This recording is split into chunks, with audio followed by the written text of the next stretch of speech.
Electrostatics के इस series में हमने लास्ट वीडियो में कूलम्ब्स लॉ के बारे में जाना था। आज हम उससे रिलेटेड पीवाईक्यू यानी प्रीवियस ईयर क्वेश्चंस देखेंगे कि किस टाइप से कॉम्पिटिटिव एग्जामिनेशन क्वेश्चन पूछते हैं। Hi, I am Abhinav from resilience personalised learning with IITians. तो आज हम क्या देखने वाले हैं, previous year question competitive type के इससे रिलेटेड। तो ये क्वेश्चन है जे मेन 2025 का, आप देख सकते हैं 24 जनवरी इवनिंग से।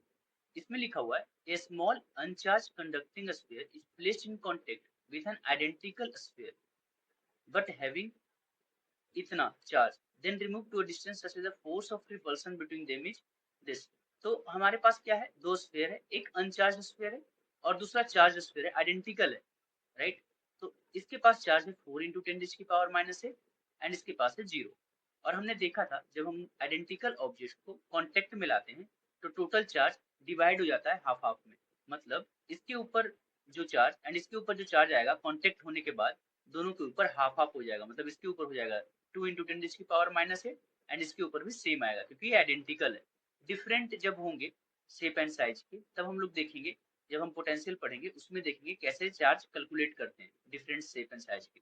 ठीक है, तो अभी क्या बोल रखा है कि ये दोनों को आपस में हमने कांटेक्ट किया एंड दोनों के बीच का फोर्स भी हमारे पास गिवन है। क्या है, फोर्स है, फोर्स की वैल्यू 9 × 10⁻⁻3। मतलब सिंपल हम कूलम्ब्स लॉ लगाएंगे एंड हम कूलम्ब्स लॉ में हमें दिया हुआ है कि हमें पता होता है Q1 हमें पता है, दिया हुआ है Q2 भी हमें मालूम हो चुका है, डिस्टेंस निकालना है। आप देख सकते हो डिस्टेंस बिटवीन देम। तो K की जो वैल्यू होती है वो 1/4πe0 होती है, राइट। तो यहाँ से हम देख सकते हैं, बस हम वैल्यू पुट कर रहे हैं 9 × 10⁻³ इक्वल्स टू K की वैल्यू है 9 × 10⁻⁹, Q1 की वैल्यू है 2 × 10⁻⁸, Q2 की वैल्यू सेम है, डिवाइडेड बाई R²। ये हमें फाइंड आउट करना है, राइट। तो नेक्स्ट, तो जब मैं क्रॉस मल्टीप्लाई करूंगा, यहाँ 1 है, क्रॉस मल्टीप्लाई करूंगा तो ये ऐसा कुछ आ जाएगा 9 × 10⁻³ into R² equals to 9 into 10⁻⁹ into 2 into 10⁻⁸ into 2 into 10⁻⁸, right. फिर ये जो टर्म है ये नीचे डिवाइड में आ जाएगा, राइट। तो यहाँ से ये एंड ये कट हो जाएगा तो हमारी वैल्यू आ जाएगी R² इक्वल्स टू 2 × 2 = 4 एंड यहाँ आप देख सकते हैं 8 + 8 16 माइनस में है पावर, और ये -3 ना ऊपर जाके प्लस हो जाएगा, 9 + 3 12 प्लस में, 16 माइनस में 12 प्लस में, मतलब यहाँ पे आ जाएगा 10⁻⁻⁴।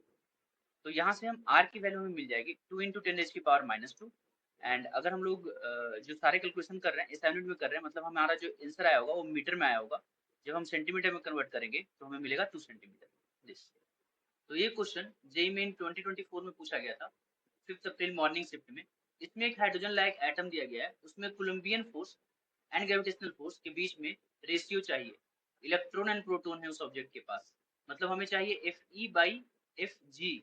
Fe की वैल्यू क्या होती है, K Q1 Q2 divided by R² whole divided by G M1 M2 by R²। नीचे वाला क्या है, ग्रेविटेशनल फोर्स, ऊपर वाला इलेक्ट्रोस्टैटिक फोर्स। R² कट, तो बस basically they are asking about ratio, ये वाला रेशियो, राइट। तो कूलम्ब्स कांस्टेंट K की जो वैल्यू होती है वो होती है 9 × 10⁻⁹। कुछ नहीं दिया है तो बाय डिफॉल्ट हम लोग एयर या फिर वैक्यूम एज्यूम करते हैं, ऐसा यूनिट में है। एंड ग्रेविटेशनल कांस्टेंट G की वैल्यू होती है 6.67 × 10⁻⁻11। याद रखिएगा ये जो है ये यूनिवर्सल कांस्टेंट है, मतलब यूनिवर्स के हर प्लेस पे सेम रहेगा, बट ये मीडियम टू मीडियम चेंज होता रहेगा, ठीक है ना। दोनों कांस्टेंट ही है बट G एक यूनिवर्सल कांस्टेंट है और ये जो कांस्टेंट है मटेरियल डिपेंडेंट है। ओके, तो अब क्या होगा कि हमें क्या चाहिए, इलेक्ट्रॉन का चार्ज चाहिए, प्रोटॉन का चार्ज चाहिए, इलेक्ट्रॉन का मास चाहिए एंड प्रोटॉन का मास चाहिए। तो मैं एक बार सब लिख देता हूँ कि दोनों का चार्ज तो सेम होगा, मतलब Q1 एंड Q2 की मैग्नीट्यूड वाइज तो वैल्यू सेम होगी, और वो कितनी होगी 1.6 × 10⁻⁻19 coulomb, right. And mass of electron के बारे में बात करते हैं तो ये होता है 9.11 × 10⁻31 kg। And mass of proton के बारे में बात करते हैं तो ये होता है 1.67 इंटू 10 रेज की पावर माइनस 27 kg। अब बस सब वैल्यू पुट कर दो और क्या। तो F E by F G की जो वैल्यू आएगी हमें वो आएगी 9 इंटू 10 रेज की पावर 9, और Q1 Q2 करना है, मतलब 1.6 इंटू 10 रेज की पावर माइनस 19, और एक बार और लिखना है 1.6 इंटू 10 रेज की पावर माइनस 19। नेक्स्ट जी की वैल्यू कितनी है 6.67 इंटू 10 रेज की पावर माइनस 11 इंटू M1 कितना है 9.11 इंटू 10 रेज की power minus 31, and mass of proton कितना है 1.67 इंटू 10 रेज की पावर माइनस 27 kg, राइट। तो सिर्फ ऑर्डर निकालना है। तो कभी भी ऑर्डर आएगा ना तो साइंटिफिक नोटेशन में लिखना चाहिए हमें। साइंटिफिक नोटेशन हम बताएंगे कैसे होगा, सब में सब ऑर्डर है ये सब, राइट। तो ये 9 से 9 कट हो जाएगा, 1.67 1.6 अप्रोक्स कट हो जाएगा, क्योंकि ऑर्डर निकालना है तो अप्रोक्सीमेशन इतना चलता है। अब ऊपर में क्या बचा है 1.6 इंटू 10 रेज की पावर 9, एंड ये है 10 रेज की पावर माइनस 38। तो ये आएगा क्या 6.67 इंटू 10 रेज की पावर माइनस 11 इंटू 10 रेज की पावर माइनस 31 माइनस 27 कितना होगा माइनस 58। इस माइनस 11 को भी ऊपर भेज दिया जाए तो क्या बचेगा हमारे पास 1.6 इंटू 10 रेज की पावर 20, एंड इस 58 को भी ऊपर भेज दिया जाए तो 10 रेज की पावर प्लस 58, 10 रेज की पावर माइनस 38, एंड नीचे बचा हुआ 6.67। नेक्स्ट 1.6 डिवाइड बाई 6.67, ये जो आएगा ये आएगा 10 रेज की पावर 20, एंड ये भी आएगा 10 रेज की पावर 20, राइट। 58 माइनस 38 10 रेज की पावर 20। तो हम देख सकते हैं न्यूमरेटर जो है वो छोटा है एंड डिनोमिनेटर है जो बड़ी वैल्यू है।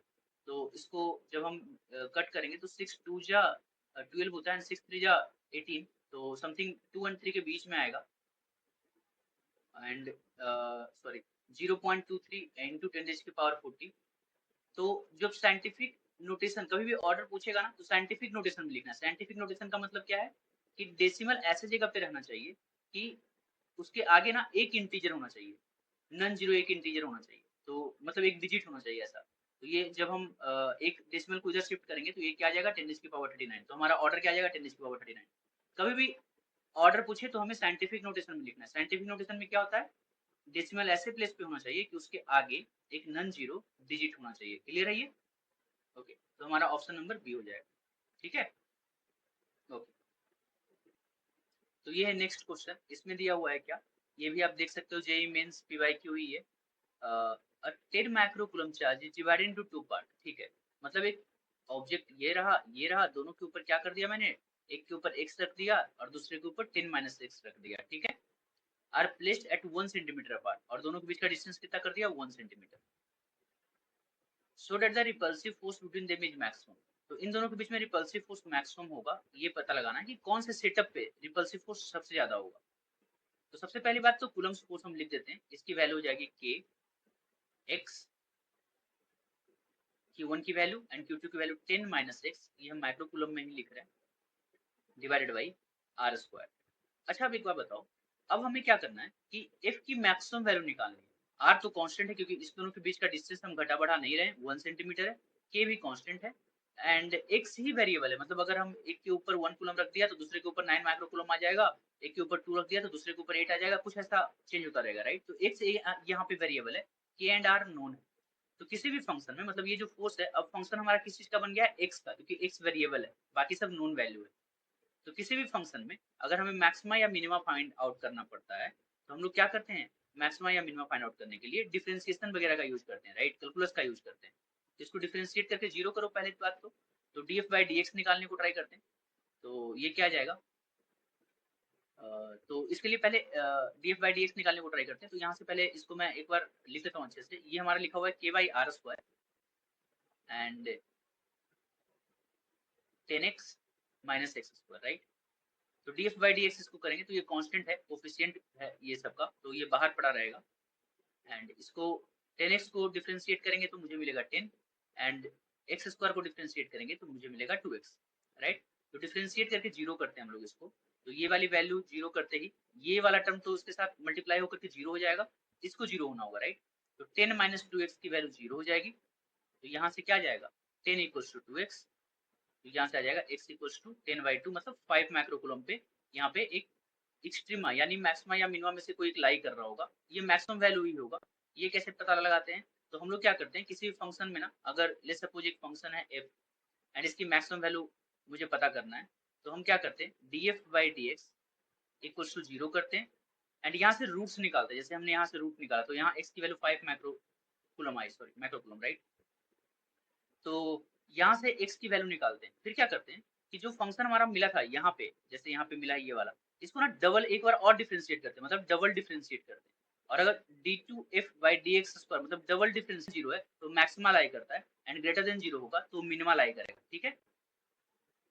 तो आप यहाँ पे चेक भी कर सकते हो, अगर इसको एक बार और डिफरेंशिएट करोगे तो यहाँ पे वैल्यू क्या मिल जाएगी, 10 माइनस टू एक्स है तो ये -2 मिल जाएगी डिफरेंशिएट करने पे। मतलब एक्स की कोई भी वैल्यू पे ये हमेशा निगेटिव आ रहा है, निगेटिव आने पे क्या होता है, माइनस आ रहा है, मतलब क्या आता है, ये कंडीशन किसका है, मैक्सिमा का, मतलब यहाँ मैक्सिमा लाई करेगा। अब सेम कंडीशन में अगर ऐसा होता, डीएफ कोई भी फंक्शन को डिफरेंशिएट करके हम 0 करते एंड उसका डबल डिफरेंशिएशन ग्रेटर देन 0 आ रहा होता, तो क्या होगा, ये कंडीशन होता है मिनिमा का।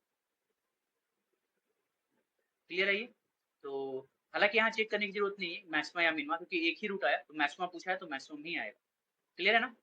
तो ये हो गया इसका भी। तो ये भी पी वाई क्यू था जेई मेंस का, राइट। ओके। इस क्वेश्चन में a charge of 4 microcoulomb is divided into 2, मतलब फिर से 4 माइक्रोकूलम में दो पार्ट में डिवाइड कर रहे हैं हम लोग, एक पार्ट x एंड दूसरे part 4 minus x. The distance between them, ठीक है, कांस्टेंट डिस्टेंस रखा जा रहा है, ठीक है ना, मतलब ये डिस्टेंस को मैं कैपिटल आर एज्यूम कर लेता हूँ। The magnitude of divided charge, तो मतलब x एंड 4 माइनस एक्स की वैल्यू पूछे, मतलब जस्ट सेम एज पीछे वाला क्वेश्चन, राइट। आप देख सकते हो इसमें 10 माइक्रोकूलम को डिवाइड किया था एंड डिस्टेंस इसमें भी 1 सेंटीमीटर, मतलब फिक्स ही था, और फोर्स मैक्सिमम हो इसके लिए हमें निकालना था Q1 Q2 की वैल्यू।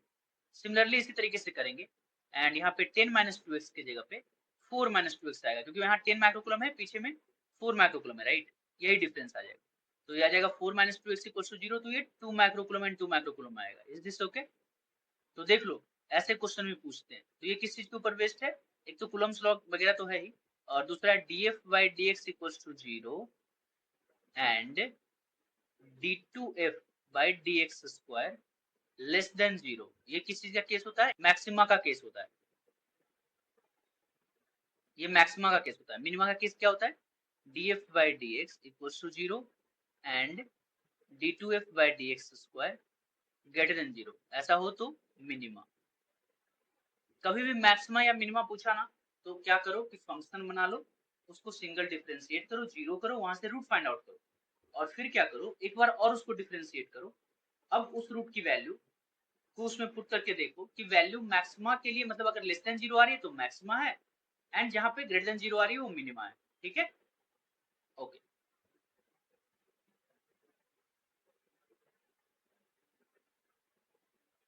ओके, तो ये क्वेश्चन जेई मेन 2021 का है। तो इसमें हमारे पास दो चार्ज है, 20 माइक्रोकूलम एंड -5 माइक्रोकूलम, और दोनों के बीच का डिस्टेंस 5 सेंटीमीटर है। तो पूछा है कि थर्ड चार्ज कहाँ पे रखे सच दैट कि उसके ऊपर कोई भी फोर्स ना लगे, मतलब थर्ड चार्ज के ऊपर कोई फोर्स नहीं लगना है। तो मैं क्या कर रहा हूँ, पहले तो इसको हम एनालिसिस करते हैं। तो हमारे पास तीन रीजन है। रीजन नंबर 1 मतलब एक 20 के लेफ्ट साइड में, 20 एंड -5 के बीच में, एंड -5 के राइट साइड में, ठीक है। तो अगर मैं यहाँ पे चार्ज को रखता हूँ पॉजिटिव या नेगेटिव, अभी हम बस मैग्नीट्यूड के बारे में बात करेंगे। पहली बात की अगर नेट फोर्स 0 है तो मैग्नीट्यूड इक्वल होना चाहिए, डायरेक्शन अपोजिट होना चाहिए, राइट। तो पहले हम मैग्नीट्यूड के बारे में बात कर रहे हैं। अगर मैग्नीट्यूड इक्वल नहीं है तो फिर डायरेक्शन तो देखने का कोई फायदा ही नहीं, क्योंकि क्योंकि कभी भी 0 नहीं होगा। तो अगर यहाँ पे Q रखा हुआ है तो 20 एंड Q के बीच में क्या होगा कि जो फोर्स लिखेंगे हम, फोर्स का क्या होता है, K Q1 Q2 divided by are square. तो 20 की मैग्नीट्यूड 5 से बड़ी है, यानी न्यूमरेटर जो है Q1 तो दोनों के लिए Q ही होगा, 20 एंड Q के बीच में, -5 एंड Q के बीच में। बट Q2 के केस में, मतलब 20 एंड Q के बीच में मैं देखूंगा तो 20 की वैल्यू बड़ी है, 5 की वैल्यू छोटी है, मतलब न्यूमरेटर बड़ा हो गया यहाँ से, एंड डिनोमिनेटर भी छोटा हो गया, मतलब न्यूमरेटर बड़ा और डिनोमिनेटर छोटा, मतलब फोर्स बहुत बड़ा हो जाएगा, राइट। तो 20 का फोर्स इसके लेफ्ट साइड में डोमिनेटिंग इन नेचर है, मतलब नेट फोर्स कभी भी 0 नहीं हो सकता है। तो ऑब्वियस सी बात है कि थर्ड चार्ज को हम लोग यहाँ पे नहीं रखेंगे। एंड अगर हम इसके बारे में बात करते हैं, सपोज हम बीच में कहीं रख रहे हैं क्यू को, तो इस दोनों के बीच में जो फोर्स लगेगा, लेट्स सपोज एज्यूमिंग कि ये प्लस है, तो ये इधर की तरफ लगेगा, रिपेल करेंगे, एंड -5 भी इसको अट्रैक्ट करेगा, इधर ही लगेगा, मतलब ये दोनों का डायरेक्शन सेम हो जाएगा। अगर माइनस एज्यूम करेंगे तो माइनस एज्यूम करेंगे तो 20 एंड जो क्यू अगर माइनस में आया तो एक दूसरे को अट्रैक्ट करेंगे, एंड -5 एंड ये भी माइनस में, तो ये रिपेल करेंगे। तो हर केस में डायरेक्शन ऑफ फोर्स क्या हो जा रहा है, सेम डायरेक्शन में हो जा रहा है। तो यहाँ भी जीरो कभी भी नहीं हो सकता है, राइट। एंड इधर बात करते हैं, तो अब यही एक पॉसिबिलिटी बचा कि इसका आप देख सकते हो मैग्नीट्यूड मैग्नीट्यूड कम हो गया है अगर इसके बारे में बात करते हैं, बट इसका डिस्टेंस भी कम है, मतलब न्यूमरेटर तो कम हो गया है, न्यूमरेटर में -5 आएगा, 5 आएगा, राइट। तो न्यूमरेटर तो कम हो गया है, बट डिस्टेंस कम हो गया, डिस्टेंस भी कम है, डिनोमिनेटर में वो आएगा, तो क्या करेगा, वो नेट वैल्यू को बड़ा कर सकता है, राइट। मतलब ये जो चार्ज है क्यू, वो कहाँ लाई करेगा, राइट -5 माइक्रोकूलम के राइट में लाई करेगा। तो लेट्स सपोज यहाँ पे ये एक्स वैल्यू है।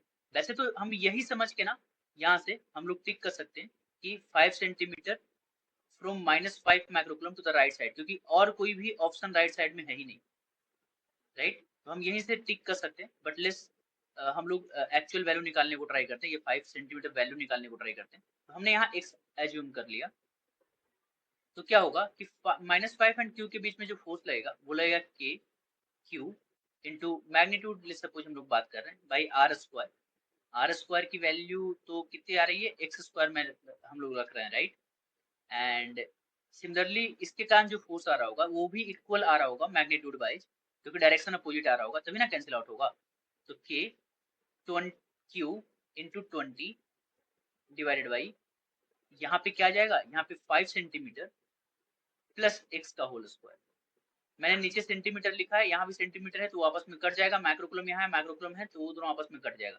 यहाँ से के एंड क्यू भी कट हो गई, एंड हमारे वैल्यू कुछ ऐसा आ जाएगा, 5 क्रॉस मल्टीप्लाई कर रहे हैं प्लस एक्स बाई एक्स का होल स्क्वायर इक्वल्स टू 25 5, तो ये हो जाएगा 4, एंड यहाँ पे आ जाएगा 5 plus X by X equals to क्या जाएगा 2, ऐसा। तो ये क्या जाएगा, 5 प्लस एक्स इक्वल्स टू 10, तो x equals to 10 minus 5, X की वैल्यू 5 सेंटीमीटर। क्लियर है। यहाँ पे +-2 लेना चाहिए था ना, ये +-2 लेना चाहिए था, बट जब हम माइनस लेंगे तो ये -15, मतलब ये इधर कहीं लाई कर जाएगा, जो कि पॉसिबल नहीं है, राइट। हम अभी अभी हमने देखा था कि सिर्फ right of -5 microcoulomb he possible था, इसलिए ऑप्शन नंबर बी। ठीक है, ओके गुड। तो ये भी क्वेश्चन जेईई मेंस का, इसने बोला हुआ है two identical metal square A and B when placed at a certain distance in air repel each other with a force F। ठीक है, तो ये एक है आइडेंटिकल है, मतलब इसके ऊपर भी सब कुछ सेम है, क्यू है, एंड इसके ऊपर भी क्यू है, ठीक है। एंड इन दोनों के बीच का जो फोर्स F है वो एक्चुअली आ रहा होगा, लेट्स सपोज इन दोनों के बीच का डिस्टेंस हम कैपिटल R अज्यूम कर लेते हैं, तो इसकी वैल्यू आ जाएगी k q square upon r square. Now another identical uncharged space says first place in contact with a, तो ये हमारा ए था, ये बी था। अब मैं ए एंड सी को कांटेक्ट में लाऊंगा, सी अनचार्ज है, मतलब ए हमारे पास चार्ज था, इसके पास क्यू चार्ज है, एंड सी जो है इसके पास जीरो चार्ज है। तो जब हम कांटेक्ट में लाते हैं सेम तरह का same type of identical spheres को या आइडेंटिकल ऑब्जेक्ट को, तो चार्ज क्या होता है, इक्वली डिस्ट्रीब्यूट हो जाता है, राइट, कांटेक्ट में लाते ही। मतलब इस पे Q/2 एंड ये Q/2, तो ए पे कुछ टाइम के बाद ए पे जो चार्ज बचा रहेगा वो बचा रहेगा Q/2। एंड इसके बाद क्या किया गया है कि सी को वापस से बी में कांटेक्ट में लाया गया, मतलब फर्स्ट स्टेप के बाद ए ये रहा एंड सी ये रहा, तो ए के पास चार्ज हो गया है Q/2, सी के पास चार्ज हो गया है Q/2, एंड बी के पास चार्ज हो गया है Q। ये ए है, ये सी है, ये बी है। अब क्या हो रहा है, इस दोनों को कांटेक्ट में ला रहे हैं, तो ए को कुछ नहीं कर रहे हैं, तो ए के पास तो चार्ज वही रहेगा Q/2, and C and B का नेट चार्ज कितना है 3Q/2, right. Q/2 plus Q 3Q/2। तो आइडेंटिकल में क्या होता है कि नेट चार्ज बाई 2 दोनों पे के ऊपर आ जाता है, मतलब इसके ऊपर आ जाएगा 3Q/2 का हाफ, मतलब 3Q/4, इसके ऊपर भी आ जाएगा 3Q/2 का हाफ, मतलब 3Q/4। तो ए सी बी सबका चार्ज निकल चुका है। अब क्या पूछ रखे हैं, and finally place at mid point between space A and B, तो ए एंड बी के बीच के मतलब मिड पॉइंट के ऊपर रख दिया गया, मतलब ये हमारा ए है q/2 के साथ, यही सेटअप बन गया है। अच्छा इधर मैंने बनाया है q/2 के साथ, एंड ये हमारा c जो है वो बीच में रखा गया है, देखो है ना, and finally placed between mid point between space A and B. तो ये c है, इसकी वैल्यू कितनी है 3q/4, एंड ये हमारा b है, इसकी वैल्यू कितनी है, इसकी भी 3q/4। The force experienced by sphere C will be, तो सी के पास कितना फोर्स लगेगा। तो देखो ये दोनों सेम है, मतलब सेम टाइप ऑफ चार्ज है, ये q/2 है 3q/4 है, बट दोनों नेचर वाइज सेम है, मतलब दोनों पॉजिटिव ही है, राइट। तो अगर ऐसा है तो ये एक दूसरे को रिपेल करेंगे ए एंड सी, तो ये आ जाएगा force on C due to A, and C and B भी एक दूसरे को रिपेल करेंगे, तो ये आ जाएगा force on C due to B. तो नेट जो फोर्स आएगा ये क्या आ जाएगा, इन दोनों का सब्ट्रैक्शन आ जाएगा। क्लियर है। तो तो एफ ए सी जो आएगा वो आएगा क्या, सॉरी सी ए जो आएगा वो आएगा क्या, के q/2 into 3q/4 by r/2 का स्क्वायर। क्लियर है ये, क्योंकि ये डिस्टेंस r था, मिड पॉइंट पे रखा गया, r/2 हो जाएगा, राइट। और इसकी वैल्यू आ जाएगी क्या, k q² by r square, ये मैं पूरा एक साथ लिख देता हूँ, और ये 3 कोफिशिएंट यहाँ रहेगा, 4 टू जा 8 नीचे आएगा, एंड ये 2 टू जा 4 ऊपर चला जाएगा, तो ये कट के आ जाएगा कितना 3/2 k/2 बाई r स्क्वायर। ये a एंड c के बीच में या c एंड a के बीच में फोर्स आया, एंड c एंड b के बीच में फोर्स कितना आएगा, तो आएगा k, q की वैल्यू 3q/4, फिर से 3q/4 divided by r/2 the whole square. यहाँ से क्या जाएगा, सारे जो हैं k/2 by r square alphabet को एक साथ लिखो, और यहाँ जाएगा 3 3 जा 9 बाई 4 4 जा 16, एंड ये 2 2 जा 4 ऊपर चला जाएगा, तो ये कट के 4 टाइम्स में, तो ये कितना जाएगा 9/4 k/2 by r square. Clear है। ओके। तो अब हमें क्या करना है, हमें नेट फोर्स निकालना है, मतलब अभी हम लोग को सब्ट्रैक्शन वगैरह करना होगा, राइट। तो हम लोग क्या कर रहे हैं कि एफ सी बी हमारा आ चुका है, एफ सी ए आ चुका है, तो बड़ा एफ सी बी है, तो f c b minus f c a निकाल रहे हैं हम लोग, तो आ जाएगा क्या 9/4 k/2 by r square minus 3/2 k/2 by r square. तो मैं 2 से ऊपर नीचे मल्टीप्लाई कर देता हूँ इसमें, ताकि डिनोमिनेटर सेम हो जाए। तो यहाँ पे क्या आ जाएगा 9/4 k/2 बाई r स्क्वायर, और ये आ जाएगा क्या 3 2 जा 6/4 k/2 बाई r स्क्वायर। तो यहाँ से 9 माइनस 6 कितना हो जाएगा 3, तो इसकी वैल्यू क्या आ जाएगी 3 k/2 by 4 r square. Is this okay. तो अब हम ऊपर देखते हैं एक बार, तो k/2 बाई r स्क्वायर की वैल्यू f दे रखा है, मतलब अगर हम k/2 बाई r स्क्वायर की वैल्यू f रखते हैं, तो net force on c net में लिख देता हूँ, net force on c will be, इसकी वैल्यू f रख देते हैं, तो ये क्या जाएगा 3f/4। f क्यों रखा, क्योंकि उसने बोल रखा था इनिशियली कि फोर्स बिटवीन, यहाँ पे देख लो कि a एंड b के बीच में फोर्स कितना f है, तो f की वैल्यू क्या है k/2 बाई r स्क्वायर। तो हमारी आंसर कौन सी आ जाएगी बी, 3f/4। ठीक है। ओके, ये भी p/q था, ये भी कूलम्ब्स लॉ के ऊपर ही बेस्ड था डायरेक्टली, राइट। नेक्स्ट क्वेश्चन फिर से, a certain charge q is divided into two part. ठीक है, how should the charge q and इतना सो दैट द प्लेस, फिर से मैक्सिमम वाला है, राइट।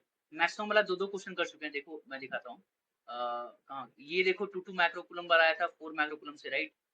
एंड ये भी जो आ रहा है 5 माइक्रो कूलम का आ रहा है, राइट। तो आप देख सकते हो जे मेंस में ना क्वेश्चन रिपीट करता है, तुम देख सकते हो, राइट। तो ये देखो ये कब आया था 21 में आया था, फिर नेक्स्ट क्वेश्चन कब आया था, ये देखो 22 में आया था 4 माइक्रोकूलम वाला, फिर नेक्स्ट कब आया था, ये 23 में आया था। देख रहे हो कैसे रिपीट कर रहा है। तो करना यही है, फोर्स का इक्वेशन लिखो, फिर क्या करेंगे, इसका वेरिएबल q है स्मॉल q, तो फोर्स का जब हम इक्वेशन लिखेंगे तो आ जाएगा F equals to k, distance constant है नीचे k q1 q2 by r square, right. तो इसको थोड़ा ओपन कर लेते हैं, तो ये आ जाएगा k by r square q minus Q square. तो मैक्सिमा निकालना है, तो क्या करते हैं हम लोग df बाई dx जीरो कर लेते हैं, तो df बाई dx यहाँ पे जो वेरिएबल है वो क्यू है, तो डी क्यू जीरो कर लेंगे, तो के बाई आर स्क्वायर कोफिशिएंट है वो बाहर हो जाएगा, क्यू तो कांस्टेंट है और क्यू का डिफरेंशिएशन 1 आएगा एंड क्यू स्क्वायर का डिफरेंशिएशन 2q आएगा equals to 0। R square multiply हो जाएगा, के डिवाइड हो जाएगा, वो सब जीरो में चला जाएगा, हमारी वैल्यू आ जाएगी Q minus 2q equals to 0, यहाँ से आ जाएगा Q equals to Q by 2। Clear है? यहाँ एक ही रूट आ रहा है तो ऑब्वियस सी बात है मैक्सिमा ही आएगा, ठीक है, तो यहाँ से आ जाएगा क्यू बाई 2, वरना फिर मैक्सिमा अगर 2-3 रूट आते हैं यहाँ से तो मैक्सिमा भी हो सकता था, मिनिमा भी हो सकता था। कैसे चेक करते? वापस से कोई भी फंक्शन हो, अगर यहाँ पे वेरिएबल क्यू है तो क्यू के टर्म में ही लिखते हैं, D F by D Q zero करना है और मैक्सिमा के लिए डबल डिफ्रेंशिएट करके लेस देन जीरो करना है, तो ये क्या जाएगा मैक्सिमा। अगर एक से ज्यादा रूट होते तो हमें ढूंढना पड़ता, एक ही रूट है तो मैक्सिमा पूछा है, मैक्सिमा ही होगा, राइट। तो मैक्सिमा मिनिमा के दोनों ही केस में ये होता है, D F by D Q equals to 0। And यहाँ हम करेंगे तो क्या आ जाएगा, D two F by D Q square अगर ग्रेटर देन जीरो आ रहा है तो ये हो जाएगा मिनिमम। ये देखो बार बार रिपीट हो रहा है, एक type of question bar bar repeat हो रहा है जेईई मेंस में, देख रहे हो 21 में भी पूछा, 22 में भी पूछा, 23 में भी पूछा है ना। ओके